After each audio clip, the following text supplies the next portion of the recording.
Typically, right now, I would say good morning, Connection Church, but actually, it's good evening, Connection Church. As we were getting into the message yesterday, as some of you might have seen our Facebook post, somebody was plowing our driveway and hit a pole. So we lost all of our electric and connection. But I believe, and like I was saying, and I think somebody reached out to me and said, we were listening, everything sounded good until we heard, like, this is really important, and then you just cut out. And so I really do believe this message that I have to speak is important. So important, in fact, that I even think that our enemy has done what he can to try and stop it. So I want to thank every person, especially Barry, our guy who's up here usually helping us with worship. He's in the back right now. We came out, it's Monday night, but we are going to make sure that y'all get the message. So we're back into our series in the middle. And so as we're talking about it's in the middle, we're on week 4. Now, I'm calling this message Trusting God's Character Over Our Circumstances. I need to set something up, though, before I get into this, and it's this. You're going to hear me reference a lot, like I say, that God spoke to me or I heard God speak. Now, for those of you who are not familiar with what I mean by that, you might be thinking to yourself, like, do you actually hear the audible voice of God, Pastor Chris? No, I don't, because if I did, I'd probably pee my pants, right? What I'm talking about is what you potentially would call your conscience. I believe oftentimes when I hear that voice, and I know the certain voice, it's God speaking. It's not my own thoughts. Here's how I know. If I say or think something profound, that's God, usually not me. If I'm seeing somebody and I feel in my heart that I need to do something for them, again, God. I remember me before God. And before God, that stuff wouldn't have mattered to me as much. So I don't want you to get things twisted up today and think to yourself, well, you know, God said all this. Because I know there's preachers out there that will drop that a lot. Man, I really, honest to God, feel like as I was putting this message together, it was almost like a stream. It was just a flow. Like I didn't even have to stop much because as I was going through it, it was just one revelation after another. And I believe this message is so timely for where we are right now as a country, for where we are as people, for where we are as still navigating what we just came out of and what we're looking to go into. And so I'm hoping that the words I speak this evening will speak to your heart. And I said this earlier.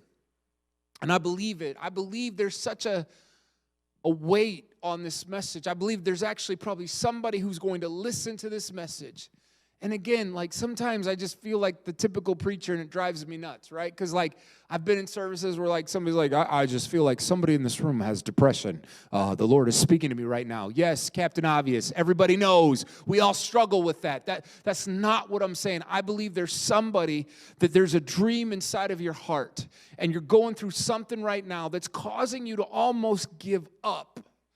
And I believe the purpose of this message tonight is to encourage you to trust God because you can trust His character over the circumstances that you see. Do not make your decision to abort that idea based on what you see around you right now. Make sure you make your decision to follow through based on what God's saying. So I'm calling this sermon, Trusting God's Character Over Our Circumstances. So in this series, we've been walking with this guy named Joshua throughout the Old Testament.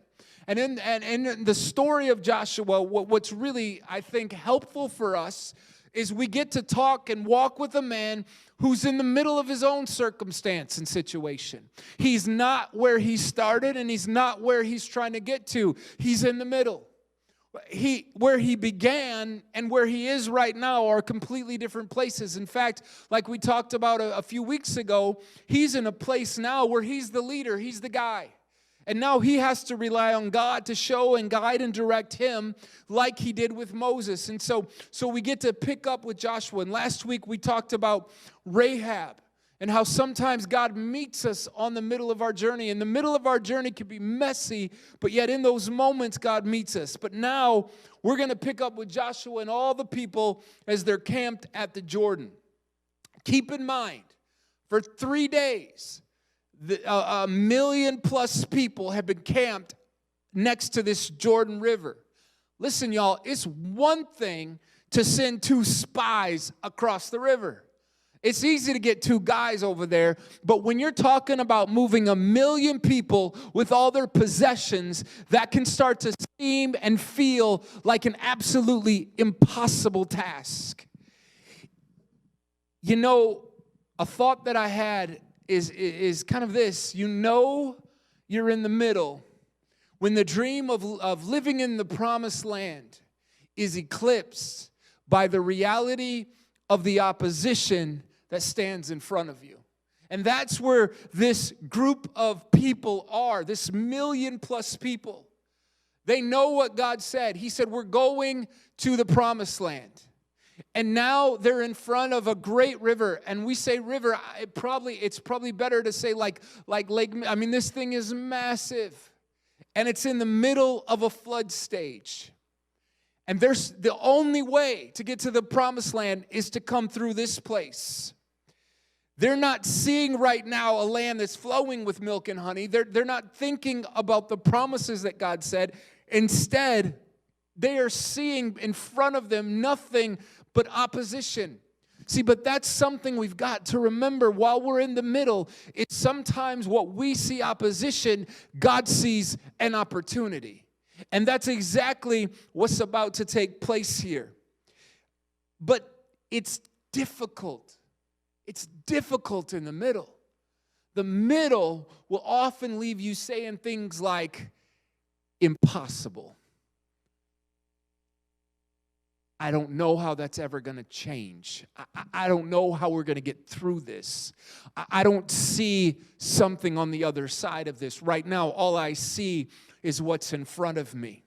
It can often leave us feeling hopeless. So I want to pick up in Joshua chapter 3, verses 2 and 3. It says this. It says, after 3 days, the officers, they went through the camp giving orders to the people, when you see the ark of the covenant of the Lord your God and the Levitical priest carrying it, you're to move out from your positions and follow it. Pause for a minute. I need you to keep in mind what you're reading right now is all faith. Joshua has yet to get instructions from the Lord, saying this is what you're going to do and this is how you're going to do it. The only thing Joshua has right now is what God spoke to him before they got to the river. When they got to the river, God said to him, Joshua, in 3 days, you're going to take the people across this river. Joshua's yet to get marching orders. He's yet to hear from God on what he was supposed to do next. He's going back, if you go to Joshua chapter 1, verse 11, when God got them there, he said, in 3 days, we're going forward. And so Joshua is holding on to that right now. Joshua doesn't know how it's going to work. He doesn't know how it's all going to happen. All he knows is in 3 days they're supposed to cross. And I like Joshua because he's not waiting to see a sign or something to open up. In 3 days we're going across, so let's get ready. Like my favorite preacher, T.D. Jakes, would say, get ready, get ready, get ready, get ready. Okay, I just had to do that.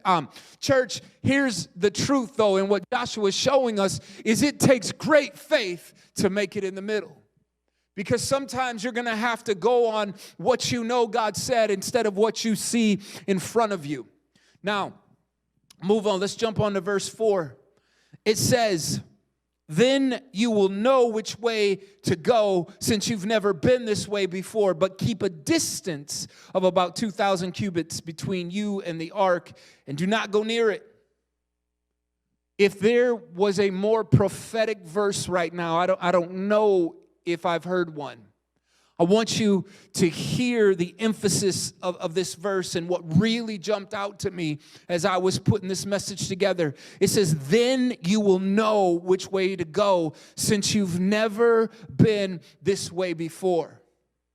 He's saying, listen, the ark and the priests are going to go ahead and let all the people know we're following that, because we're about to go someplace we've never been before, and we don't know how to go or which way to go.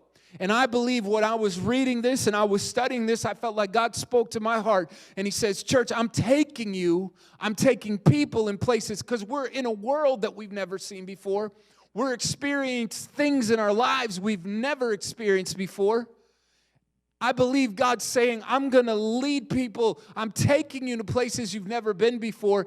And like Joshua, if you want to keep in step, stay close to my presence.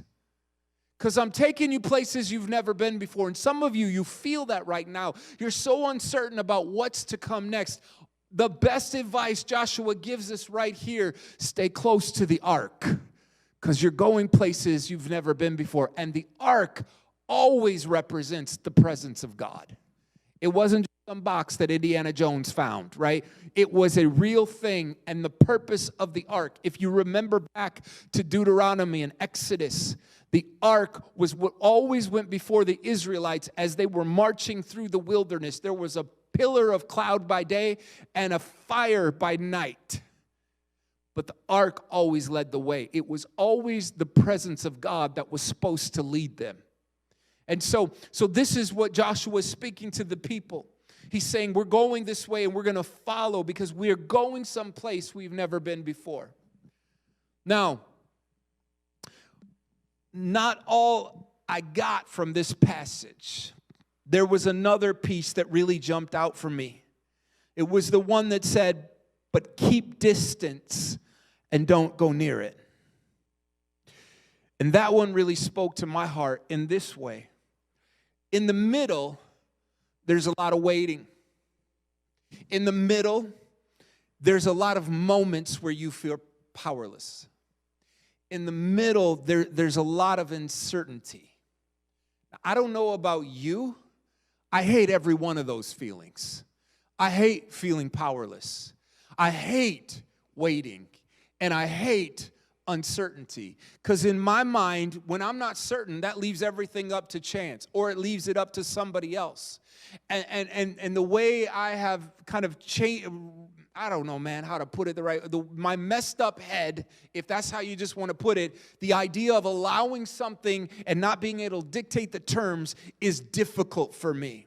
And the reason why is because I just feel unsafe. If I'm leaving my direction, my destiny up to somebody else, how do I know they're not going to mess it up? And I know I should be completely trusting God and knowing it's all going to work out. But here's what I know. Sometimes with God, I've walked through some dark places, difficult times. And so Chris's self-preservation would say, if there's any way I can avoid going through some hard times, I'm going to do it. And so he's speaking to him saying, stay back from the ark. Because in my mind, man, I want to control what I can control. And if I don't know how it's going to happen, then there's something in me that raises up and goes, I'm going to make it happen.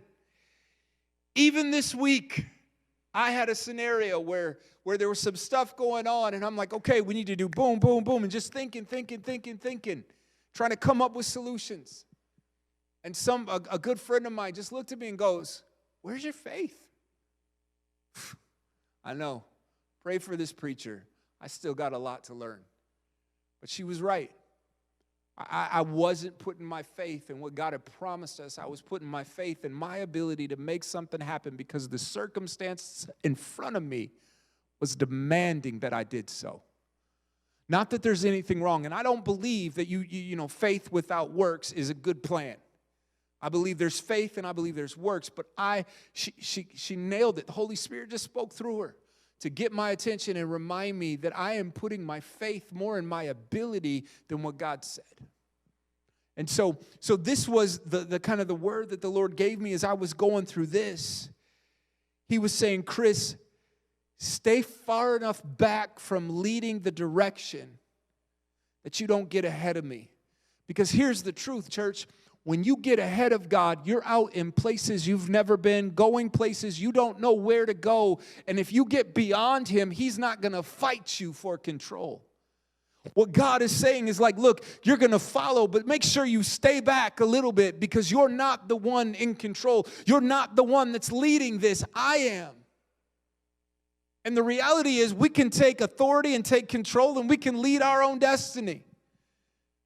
We could find ourselves going places we should have never went, doing things we never should have done. What I find is, man, if we can just follow God and His guidance, His direction, everything runs a whole lot smoother.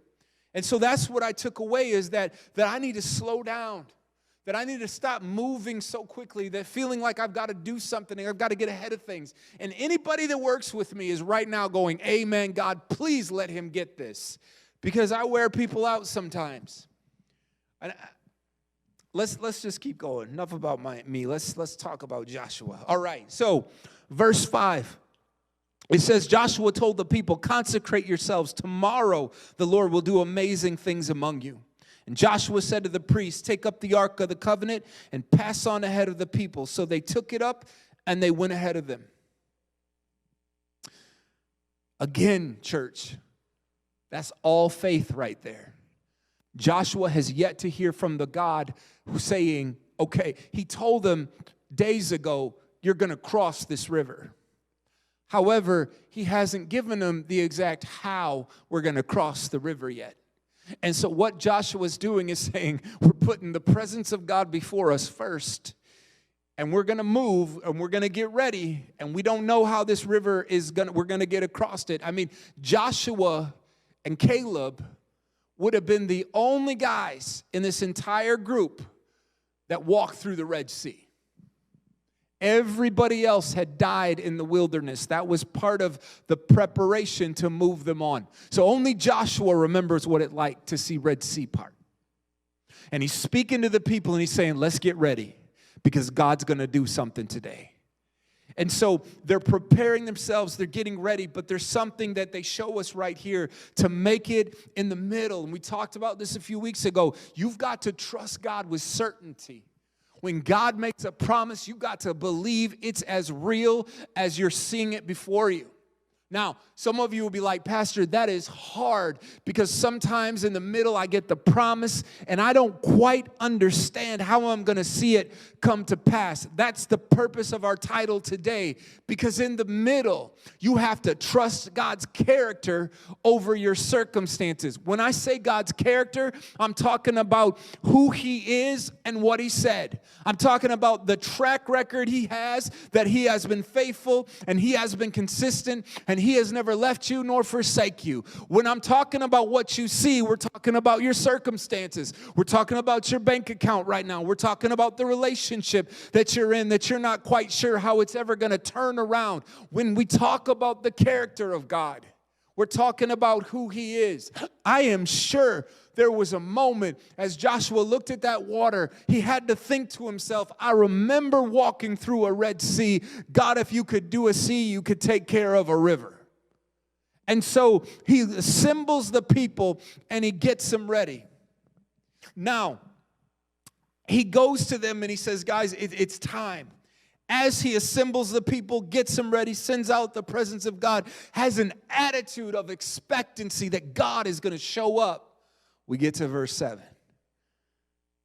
Verse 7 says, and the Lord said to Joshua, right now God speaks. Before, everything was faith, and now his faith has activated God's response. Maybe that's the issue. Maybe some of you, you're waiting for a sign, you're waiting for something to change, and God's saying, you take a step and I will too. Maybe that's where it's at. But anyway, and the Lord said to Joshua, today I will begin to exalt you in the eyes of all Israel, so they may know that I am with you as I was with Moses. Tell the priests who carry the ark of the covenant, when you reach the edge of the Jordan's water, go and stand in the river. Taking a step of faith. All right, boys, let's go. In the obedience that Joshua has, God begins to speak. Now, let's come back to our world for a minute, because in the middle, sometimes it's really, really hard to hear God. Sometimes the middle has so beat you down and caused you to be, your mind is so many other places. It's really hard to hear the voice of God. It's really hard to know when God's speaking. It's really hard to know what God is trying to speak to you. Because all you can see, like those group of people, million plus, camped at the edge of this great river in the midst of a flood season, all you can see is the obstacle that's standing in front of you. And what you don't see is you might see an obstacle, but God sees an opportunity. And this opportunity is going to give him the ability to build more faith, to build more trust in him, to give you the faith to accomplish what's to come in the future, not just what you're trying to get through today. And so God speaks and he says to them, all right, it's time, let's go. And again, some of you right now in the middle, it's really hard to hear God. And so this is what I'm going to tell you. Joshua taught us something right there.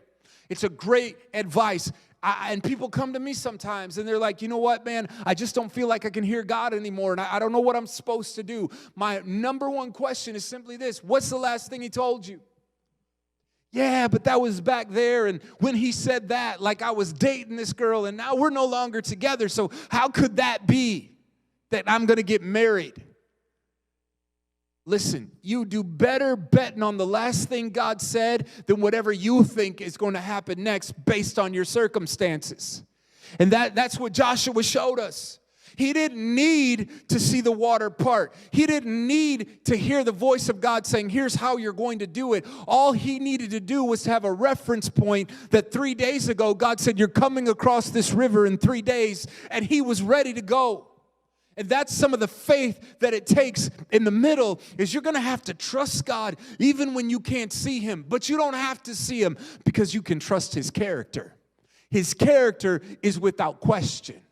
My circumstances leave all kinds of questions. But the character of God is what reminds us we can trust him in spite of what we see. So we get to verse 9 and 14. Now Joshua is about to preach to the people. And Joshua said to the Israelites, come here and listen to the words of the Lord your God. This is how you will know that the living God is among you and that he will certainly drive out before you the Canaanites and the Hittites and the Hivites and the Perizzites and the Gershites and the Amorites and the Jebusites and any otherites. See, the ark of the covenant of the Lord of all the earth will go into the Jordan ahead of you. Now then, choose 12 men from the tribes of Israel, one from each tribe. And as soon as the priests who carry the ark of the Lord of all the earth, as soon as they stand, set foot in that Jordan, its waters flowing downstream will be cut off and stand up in a heap. And so when the people broke camp to cross the Jordan, the priests carrying the Ark of the Covenant went ahead of them. Josh says, this is how it's about to happen. Your future is secure. We're going across this river.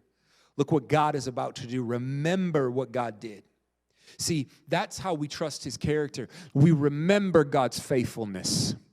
Joshua knew God's faithfulness. He watched the faithfulness of God. He saw God be faithful as they came to that Red Sea with Moses and the fear because the Egyptian army was pressing against him. He watched God open the water and he walked through on dry land. Joshua knew as he wandered throughout that wilderness, every time God would provide, God showed up. He was trusting in God's character. If you're going to make it in the middle, you are going to have to trust God's character, who he is over your circumstances, what you see. Because if not, you're going to get so caught up in what you see, you're going to lose faith in who he is. Now, he's telling the people, all right, we're going to go. It's time. So in the middle,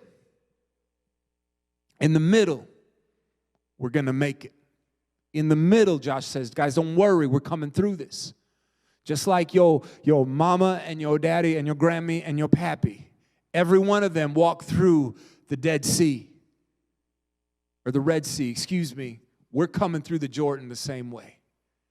Because Joshua was choosing to trust the character of God. Now, verse 15. Again, this is another one of those moments in this message that God was really, really speaking to me. It says, now the Jordan is at flood stage all during the harvest, yet as soon as the priests who carry the ark reach the edge of the Jordan and their feet touch the water's edge, stop. As soon as their feet touch the water's edge. God, could you have not stopped this whole water flood thing before they had to get in the water? I mean, look, it's cool and all what you said, But the reality is this: how many would much rather have God show you, part the sea in front of you, let you know, like before you have to actually step out, that he's about to show up? That's not what happened here. I'm sure these priests were like, come on, God, for real? Like, I just got this robe pressed. Like, this tunic is looking good right now. And I'm going to walk into this muddy water, and it's going to get nasty. And how do we know? See, we know the other side of the story. We know God comes through. But could you imagine being one of the priests, and everybody's like, woohoo, go priest. You got it, guys. Woohoo, go. Better them, not me. If you get washed away, at least I won't. Why do they got to walk into the water first before they see the results? God, could you not have stopped it ahead of time? And that's what some of you are saying right now in the midst of your middle. God, could you not change my circumstance? Could you not change this situation? Could you not bring the breakthrough now? Do I have to keep enduring all this? But see, here's the real, y'all. Right circumstances don't require faith. If when they walked up to the water's edge, they saw the waters move, it took no faith to step into the Jordan. You would cease with certainty, everything's going to be okay. I'm going to be all right. Everything's going to be safe. There's no concern here. It took faith to step into a place with uncertainty about what was about to happen. And that's the whole point that I think God wants us to understand. Sometimes you got to step out. Sometimes you got to take the step. I wonder, here's my question: how long did they stand in the river before something changed? How quickly did they see the results? Were they standing in that water for a minute?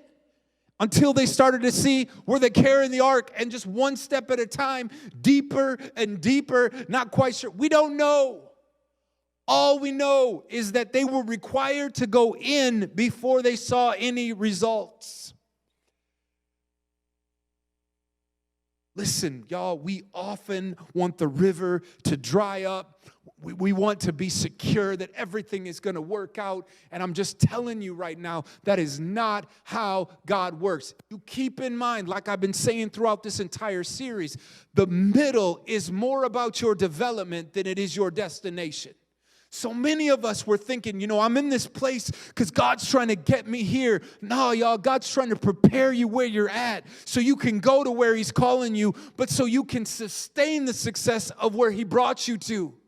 And what you don't understand is, even though the obstacle that's in front of you right now is the one that he might be helping you overcome, you don't know about the obstacle that's waiting ahead of you, that he's using this moment to build the faith. So when you get to that moment, you will have the strength to stand in any moment. It's the purpose of the middle. It's to develop us. Trusting what God said, his character, over what you see, circumstances, that activates faith. And the middle is about growing your faith. It's about developing you. The middle is so we can feel and experience sustained success. I need to develop faith today because I've got to come across the Jordan. But even though I cross the Jordan today, I need to keep in mind there's a Jericho waiting once I get over the Jordan, right? And the Jericho is so big that there's walls that they say literally chariots race around it. So when I come through this moment and when I walk through this dry land, the hope is that the faith and the character that God is showing me about himself will be the strength inside my heart and the courage inside my body as I march around those walls believing. See, because when we get to Jericho, we don't have siege equipment. We don't have rampart. We have nothing to take a city like this. In fact, in those days, it was the unconquerable city. What we don't understand sometimes is the faith God is building in my heart as I walk across the Jordan is so I have the faith to move into the next place as I have another challenge waiting for me called Jericho. And here's what I believe. There has to be a soldier who would be maybe sitting around or getting ready to walk and marching, and probably people were worried, like, how are we going to take this place? And we'll get to that story later on in this sermon series, but how are we going to get this? How are we going to take this place? And you start to remember, I remember the day we were camped in front of that water. I remember Joshua saying, we're going across it in 3 days. And I thought to myself, that's crazy. That would never happen. And then I remember the day the waters parted. And we walked through. And if my God can stop waters, what makes me think he won't drop these walls? See, that's how you learn to trust God's character, is you trust what you've seen him do and you've heard him say. And that's exactly what God is doing, because the wilderness, this moment, their middle was all about their development and not just their destination. Now, let's get to verse 16. It says, the water from upstream stopped flowing. It piled up in a heap a great distance away at a town called Adam in the vicinity of Zarephath, while the water flowing down to the sea of Arabah, that is the Dead Sea, was completely cut off. So the people crossed over opposite the Jericho. Here's a kind of a cool moment. 40 years ago, God brought the children of Israel out of Egypt by way of a miracle. He split the Red Sea. And many of you, come on, you've seen the movies, Charlton Heston or Prince of Egypt or whatever. You got the walls of water on both sides. They're walking by like lightning flashes. You see a whale swimming and stuff. Like, we've seen the show. We've watched it. Maybe if you haven't, check it out. It's probably kind of cool. But they've walked across that way. He brought them out by a miracle. And now we're watching him getting ready to bring them into the promised land. Same thing, by a miracle. He brings them out by a miracle. He brings them in by a miracle. Once again, God is reminding his people, but me. Only me can do this. You have no ability on your own to get to where I'm trying to take you to. That's how you know I've called you there. Some of you, you're in a place, in a position right now. None of your own personal ability should put you in that place, but you're there and you're questioning, am I in the right place? Only God got you there. So he should be the one to let you know it's time to go. So anyway, as we're going on, there was something as I was reading this, and I kind of studied this, because you read that, and this is what I love, y'all, about being able to like read the Bible together with you, going through something chapter and verse. Like, you would probably read this right here and go, oh, that's cool. Like, it happened a distance away and the water stopped. And it was a little different than the Red Sea, but that's interesting. And then you just keep reading. See, but as I was reading it, there was a part of me that goes, you need to figure out what's all significant about that. Why is it doing all that? Like, why is the water piling up a great distance away? And so this is what I read. It's piled up in a heap a great distance away in a town called Adam. So here's what I read. As far for the exact location of the crossing, many scholars believe that Adam is a site in the Jericho Valley, about 18 miles to the north of Jericho. To the south of Adam, the Jordan meanders on its way to the Dead Sea, and ordinarily crossing there would have been difficult because there'd be marshes and there'd be mud. But it is here, south of Adam, the Israelites crossed the river directly. Not only did God choose one of the most difficult crossing spots on the river to reveal his power to his people. So God knows your circumstances. So many of us get caught up in that. Well, if it's God, it wouldn't be so hard. You don't know. Man, sometimes God has called me to do things that are absolutely impossible. Why? Because if Chris can say he did it, then he gets the glory and God doesn't. And so what I believe is God brought them to the hardest place to cross. God, we could have picked a different place. God, you could have picked a different timing when the water wasn't flooding. Then we could practically try to wade our way across this and it wouldn't be so dangerous. But no, you got to pick the flood time, and you got to pick the nastiest, swampiest, marshiest place that even if the water stops, we're going to be stuck in the mud. God, why would you use that moment, that circumstance? Why wouldn't it be different? Because God's about to show him only him. But that's not the best part of this. 18 miles away in a town called Adam, in line sight with Jericho, God did something. They didn't walk through like the Israelites did on the Red Sea, where pile on this side, pile on that side. In fact, here's what we understand from this. The water just stopped. All of a sudden, they don't know why, but there's no more water because you can't see 18 miles away downstream. So 18 miles away, the water stops, and it piles up 18 miles away. And you got to ask yourself, 18 miles away, why not just do it the way you did it before? However, 18 miles away, there's a town called Adam in line sight of Jericho. Here's why 18 miles away. Remember last week when Rahab was talking to the spies, and he said, we saw and heard of you camping on the other side, and I'm telling you, our hearts melted like wax. Because we've heard about you, and more importantly, we heard about your God, how he split the Red Sea and you walked through, how every king and country that you would come to, you would obliterate even though you shouldn't have won. Here's what I believe's happening.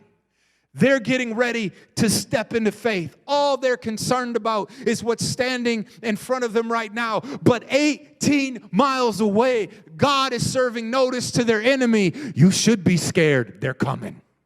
You should be nervous because they're on the move. And just like I did at the Red Sea, I'll give you a full display of what I'm about to do with these people. You should just open your doors and let them in, because if not, they're taking it all down.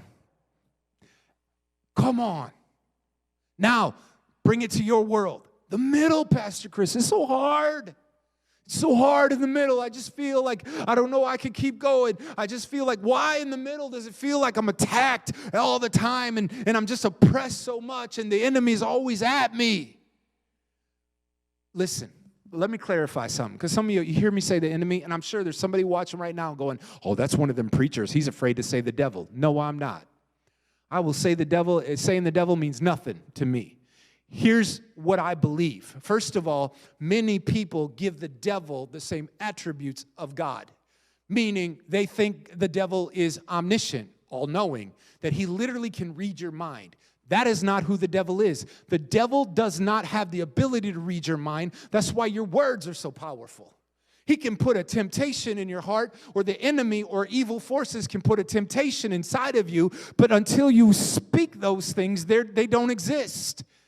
All he knows is what he's planted. He hasn't seen anything come to harvest yet. Secondly, many of you believe the devil is omnipresent, meaning he can be everywhere all at once at the same time like God. The devil is not God.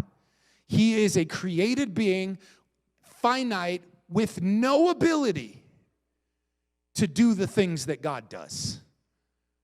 That's why I don't say the devil, because I just reference back to the 7 sons of Sceva, the story in the Bible, these boys who were seeing Paul do miraculous things, and they wanted the same attention and limelight. So they decided they were going to go to a demon-possessed person and say, in the name of the Jesus that Paul preaches, come out. And we're reminded the demon looked back at him and said, Paul we've heard of, Jesus we know, but who are you? And it says they beat him up, stripped him, and they ran out the house bloody and naked, okay? This is what I'm trying to get to with that. Paul they heard of.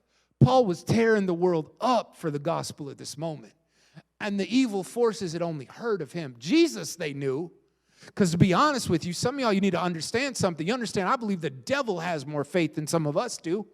Because the Bible says that you believe in God good, even the demons believe in God, but they shudder. Some of y'all don't even shudder. You just say, oh, I believe in God, but you live your life however you want, right? And so this is where I want to go with this is simply this. When I say the enemy, I personally don't think I've done enough with the kingdom of darkness to attract the attention of Satan himself. I don't put myself on that level. I don't think that. Do I believe there's an enemy? Do I believe there's spiritual forces of wicked in high places fighting against us? I do. And for that reason, I'm aware that stuff that comes against me is not always just happenstance, that there is an enemy and he's out to get me. I just refuse to give the devil credit for everything, because he's a finite being that can only be one place at one time. If that were not the case, then why would God ask him, when he came up to, after get ready to tempt Job, why would the Lord say to him, devil, where have you come from? His response was, I've been going to and fro throughout the earth looking for someone. Why you got to run to and fro if you can be everywhere all at the same time? That's what I'm talking about, churches. I don't quite believe that the devil himself has my attention. or I've attracted the attention of the devil himself. I believe there's an enemy. I believe he wants to come against us and he wants to stop us. That said, here's what the devil does do, though. Again, not omniscient, doesn't know everything, doesn't know the future, doesn't know how it's all going to play out. It's the reason why when Moses was born, there was a great genocide of young boys. All he knew was the whispers in heaven that there was a deliverer coming, and he was going to do everything he could to stop it. Same with when Jesus was born. A bunch of young boys started getting killed. Why? Because somebody's coming. Think about the society we live in today and how many unborn children die. Somebody must be coming, because otherwise the devil wouldn't be running so roughshod trying to wipe out the seed before it gets there. Now come to you. Serve and notice upstream, they coming. Why do you think the enemy wants you so bad in the middle? He doesn't know your destiny. He doesn't know what's in front of you. He doesn't know how this is going to change anything. Here's what he knows. He's seen great men and women of God in the middle before.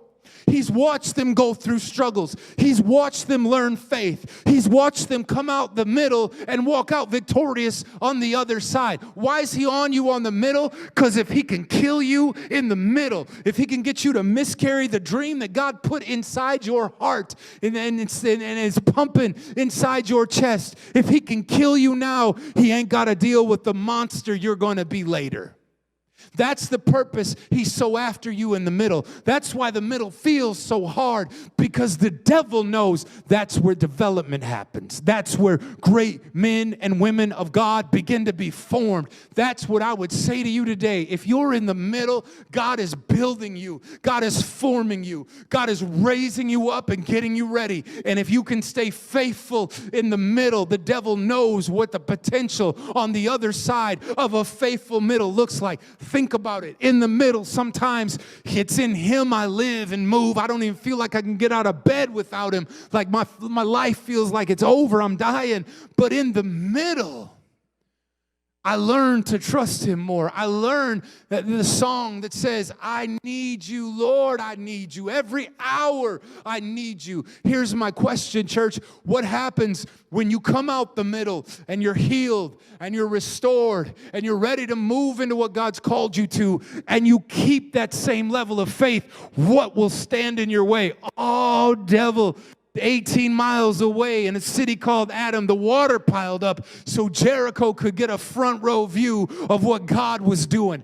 Do you not think that God is looking at your enemy going, ha ha ha, get ready, she's coming. You should be scared. She's coming. And what I'm building in her right now will be greater than anything you've ever seen before. That's why your middle is so oppressed and so attacked. Because God is building something in that moment. And the devil knows greatness happens in this place, not when you're standing in victory. Once you get to that place, it's kind of a wrap. But right now, if he can kill you now, that's why the dream in your heart is so teetering right now. That's why opposition after opposition after opposition just doesn't seem to stop. Because there's greatness inside of you.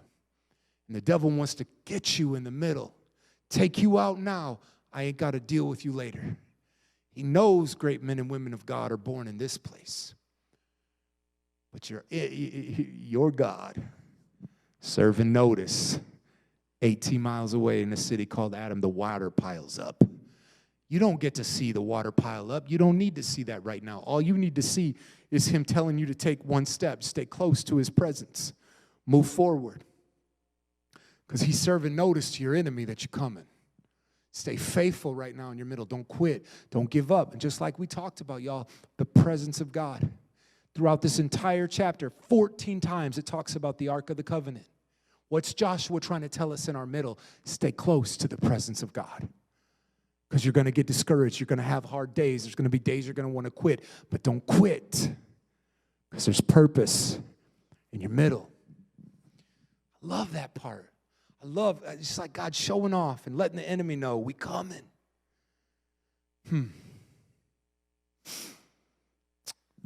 As we continue, Joshua 3:17 says this. It says, the priest who carried the Ark of the Covenant of the Lord stopped in the middle of the Jordan and stood on dry ground, while all of Israel passed until the whole nation had completed the crossing on dry ground.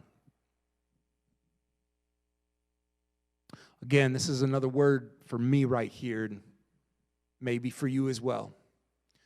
Like I said earlier, the Ark of the Covenant, that's God's presence. It's not a box that Indiana Jones found. Yes, that's in the movie, but it literally was the very presence of God.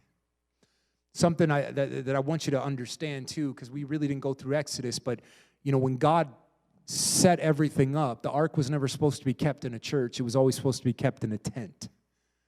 Because wherever the people went, the Ark was supposed to go with them. Back in the day, the presence of God couldn't march around like that except for a very special way. But do you understand that because you have said yes to Jesus and He is inside of your heart, the very presence of God that rested inside of that ark now rests inside your body? That powerful presence that splits the water, lets people walk through, like that is on you now. Like that's powerful right there. But that is something that we need to constantly cultivate in our life, is the presence of God. Because if we don't have His presence, how are we going to go someplace that we don't know where we're going? Stay close to the ark. You're going someplace you have never been before. Stay close to God's presence, because I'm taking you into new places you've never been before. You haven't walked through a difficult situation like you're walking through right now, but stay close to Him because that's where you're at. But I'm taking you to the other side. I believe in here, Joshua was just stressing the importance of this. Now, let's go back for a second, because I don't want us to miss something from this verse.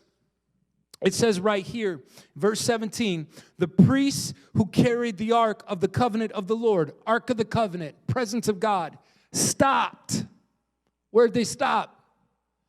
In the middle. What is God saying? I'm in the middle with you. You're not alone.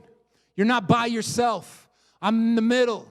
It reminds me of the verses from Psalms, where it says, even though I walk through the valley of the shadow of death, I will not fear, because He's with me. That's my number one prayer when I pray for people that are hurting and sick and they've lost somebody. I don't ask for anything else but, God, reveal your presence to them. Let them know that you're near. Let them know that you're still there, that you care, that you're not going to abandon them, that you're not going to forsake them, that you're not going to leave them in this place. And the priests, they were told, stop in the middle. Don't go on. Stay right there, right where the people are.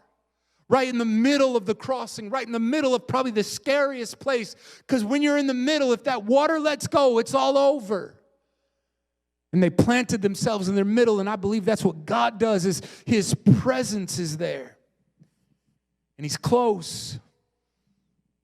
And He wants to be there.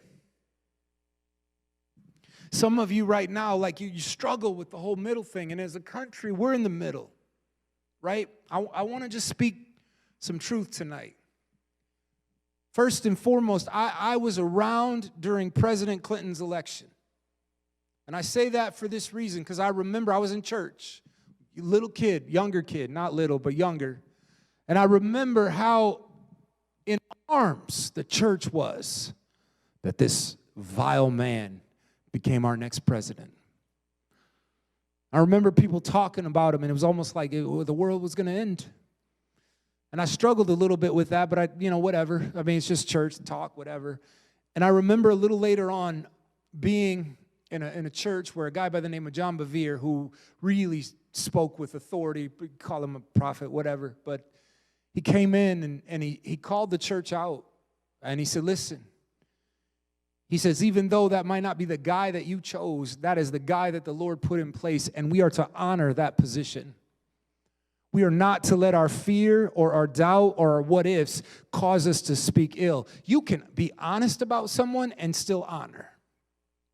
And as he was kind of speaking to that, there's parts of me that reference back to that in the season and the moment that we're in right now.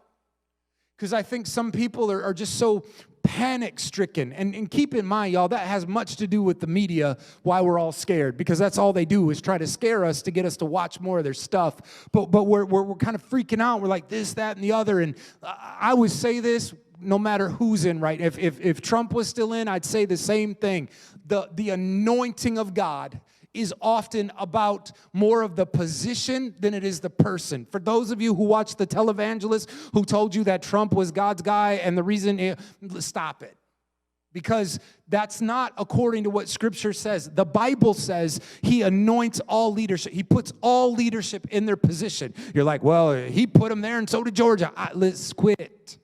In fact, here's the thing. If you're a follower of Jesus, which means you're supposed to make him your example, let me challenge you with something. This is my challenge. Go home, get in your Bible, Matthew, Mark, Luke, John, find how many places you can find Jesus speaking against or criticizing the government of that day. He talked about the church a lot, but you only heard, all I could find was one place, and they made him talk about it. Why? Why wouldn't he deal with that? Because here's what he understood. What happens over there is not as important as what happens right here.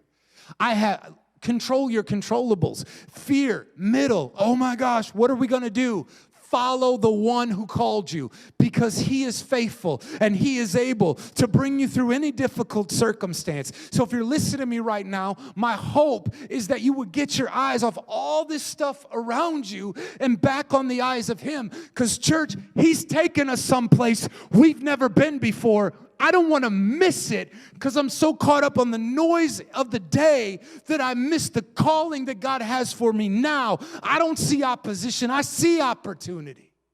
And my hope for you is you do the same. The Ark of the Covenant was supposed to be mobile because the presence of God was supposed to go with you every place you went. I want God's presence to be your desire, your focus, your passion, more than politics, more than sports, more than anything else. Let his presence be what you desire, because when you take that wherever you go, lives, hearts, people are transformed and they're changed.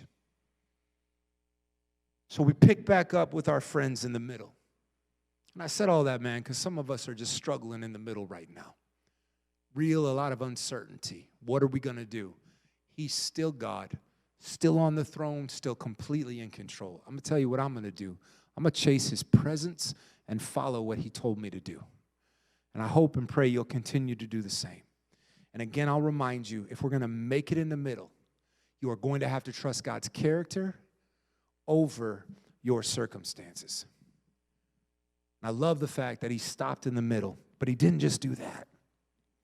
He did one more thing. It says he stopped in the middle, verse 17.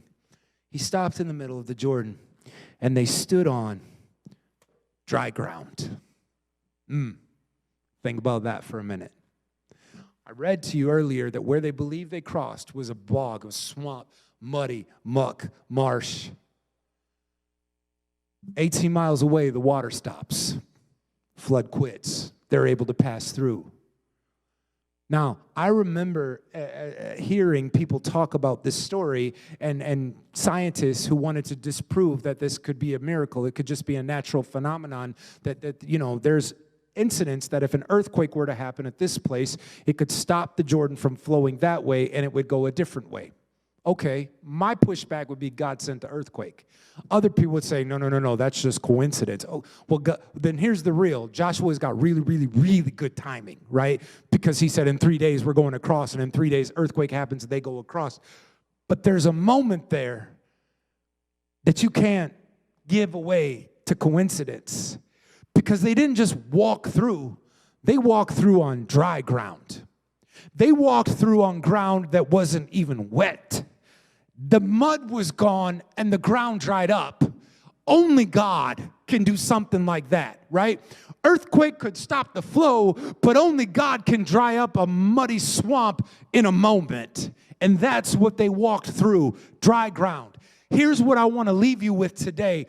You're going to have moments in your middle that you need to look for only God moments. Moments that everybody else could say, well, maybe this or that just happened, or we don't know. But I'm going to tell you, there are moments only God shows up and only God can do it. And those are the moments you're going to look for, because when you hold on to those moments, those are the moments you will absolutely be reminded that I can trust God's character, who He is and what He says, over what I see. Where right now are your only God moments? See, I think the struggle sometimes is we get so caught up in the mindset that only God, He only works this way and He only does it that way. And I want to challenge that. In fact, I want to share with you a story as I close. This was an only God moment. So this summer, I was invited out to Harp Lake. Anybody ever been out there? The Mishicot people are crazy and they can party like nobody else. I got invited out. Pastor, what you doing at that place? They were raising money to help us raise money for people that were struggling with recovery addiction and to use to scholarship people and whatnot. So we got invited out and they wanted me to speak. So here I am at this place, and I mean, people are wasted. People are going nuts. It's like you're in one of those moments. You're like, wow. About 15, 20 years ago, this might have been all right. But right now, I'm feeling a little uncomfortable.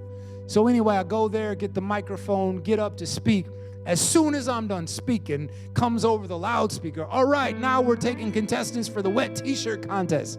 I'm like, oh, snap, I'm out. Because look, only God might have opened the door, but I ain't staying for stupidity. I was gone. Anyway, as I was there and I got done talking, I came off the stage and was walking back and getting ready to get out, say thank you to the people that invited me and move on, because I didn't want to lose my job and I didn't need to be there for any kind of wet t-shirt contest or anything like that. Have a wife at home, very satisfied, moving on. As I'm walking out, somebody kind of came up to me a little tipsy. It was like, that's good talk, preacher. I looked at him, I go, wait, hold up. How'd you know I'm a preacher? Because I didn't announce that. You just sound like a preacher. I'm like, well, you're right. I am a preacher. How you know what a preacher sounds like? I used to go to church. How come no more? A few minutes, him and I got to have an exchange. Preacher, why you show up at a place like that? I don't know. I call that an only God moment. Tell me the last time a preacher was invited to speak at Harp Lake. Nah. And in that moment, I showed up. I was faithful, did what I was supposed to, and allowed me to have a moment with a guy where we could have a conversation. I don't know if he remembered a thing I said after that day. I pray he does. I believe he does. I hope he does. See, I showed up in that moment, that only God moment. I let God lead me, guide me, and direct me. And in the midst of all of that, God spoke to this man's heart. I'm hoping that's what happened this morning. I'm hoping as I've preached this message, not this morning, sorry. It ain't the morning, it's night. It's stuck in my head. I'm hoping as I preach this message, some of you have been encouraged tonight. I'm hoping some of you have felt some strength come up on the inside of you. Hoping some of you know that the junk that you're going through right now, that the development that you're in right now is because there's something great waiting on the other side. Because you're working on crossing a Jordan right now, and that Jordan seems insurmountable. But God knows there's a Jericho waiting, and He's building the faith you're going to need. And in the same moment, He's sending notice to your enemy, letting them know you should be scared. He's coming.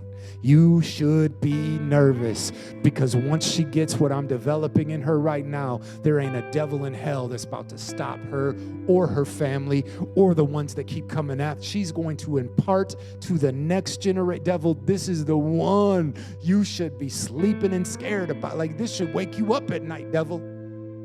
Just love. God believes in us like that He's calling us up and calling us to greater things.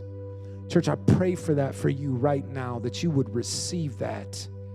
In the middle, never stop looking for your only God moments, because those moments will forever remind you that I can trust God's character, who He is, and what He says over what I see, my circumstances. Before I let you go, I want to pray for you.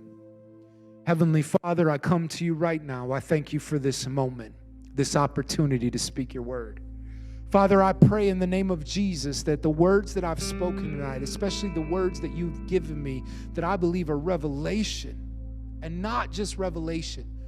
I believe there's somebody who's going to watch this, who's going to be reminded of the dream, the purpose, the passion that you had put in their heart at one time. And maybe it's because of COVID. Maybe it's because of just horrible circumstances. Maybe it's because of sickness. Maybe it's because of death. Maybe it's finances. I don't know what it is, but the devil is in there right now trying to get you to miscarry that dream, to let it die where it is right now. Man, and I pray that you know that you have a God who loved you enough to speak to this preacher who tried to do it on Sunday, and somebody hit the pole and blew our transformer, that was willing to come back on Monday because I knew I had an assignment, and that was to make sure you got this message so you'll keep holding on to what God said and what He promises and who He is, so that you will absolutely trust the character of God over the circumstances and the situations that you see right now. I pray in the name of Jesus that the words that I'm praying right now, that the Holy Spirit will fill you with His presence. I pray tomorrow when you wake up, your number one desire will be, I need the presence of God. I pray when you get ready to leave the house, when you get into your car, the presence of God would go with you, that you're going places and you're going to do things. We all are, because we're coming into uncharted territory that we've never seen before. You're going to go into places and you're going to do things you've never done before. So stay close to the presence of God, because He's got some things. I believe it, church. I believe with all my heart. Other people around, they may see obstacle. I see opportunity. I believe God is making a way where only God can bring us back from what we've come from. And I want to be a part of the people that usher that in. I want to be a part of the people that show up in strategic places to talk about the story of who God is and what He can do. And I will be certain, because I will trust, and so will you. You will trust in God's character, who He is, and what He says over any circumstance you see. Jesus, I thank you so much for this moment, this opportunity. I ask now every person that listens, would you bless it? The words I've spoke that are your words, would you let them just go so deep into each one of their hearts, so that they will produce a fruit that will remain, the Bible says, lasting work. And anything I said that's me, let it drop, let it be idle. God, I thank you that you're doing great things in Jesus' name.